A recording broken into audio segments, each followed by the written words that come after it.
নবান্নর গেটে বসে বলেছিলেন ভারতীয় এয়ারফোর্স যে স্ট্রাইক করেছে তার প্রমাণ কোথায়। এবারেও পহেলগাম ঘটনার পরে আপনার ভূমিকা মানুষ দেখেছে। অপারেশন সিঁদুর নিয়ে আপনি জওয়ানদের প্রশংসা না করে কেন সিঁদুর নাম দেওয়া হয়েছে, হিন্দু পরিবারের বিবাহিত মহিলারা সিঁদুর ব্যবহার করেন, এই প্রশ্ন আপনি তুলেছিলেন। আপনার যে এই ভারতীয় সংস্কৃতি, সনাতন সংস্কৃতি এবং রাষ্ট্রের ভাবনার বিপরীতে মতামত, এটা অনেকবারই আমরা লক্ষ্য করেছি। আপনি কখনো বিএসএফকে রেপিস্ট বলেছেন, কখনো সিআরপিএফের বিরুদ্ধে মায়েদেরকে এগিয়ে দিয়েছেন, লেলিয়ে দিয়েছেন, কখনো বলেছেন আর্মিরা কেন সেকেন্ড ব্রিজে দাঁড়িয়ে আছে, আমি নবান্ন ছাড়ব না।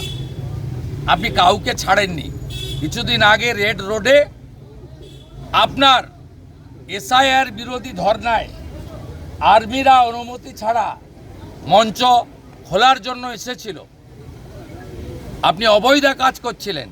আপনি সেদিন যেভাবে দাঁড়িয়ে থেকে ভারতীয় সেনাদের অপমান করেছেন, গর্বের সঙ্গে বলেছেন আমাদের দেখে পালাচ্ছে, ভারতীয় সেনাদের দেখে চীন পাকিস্তান পালায়, বাংলাদেশ ল্যাজ গোটায়, আপনি সেই সেনাকে অপমান করেছেন।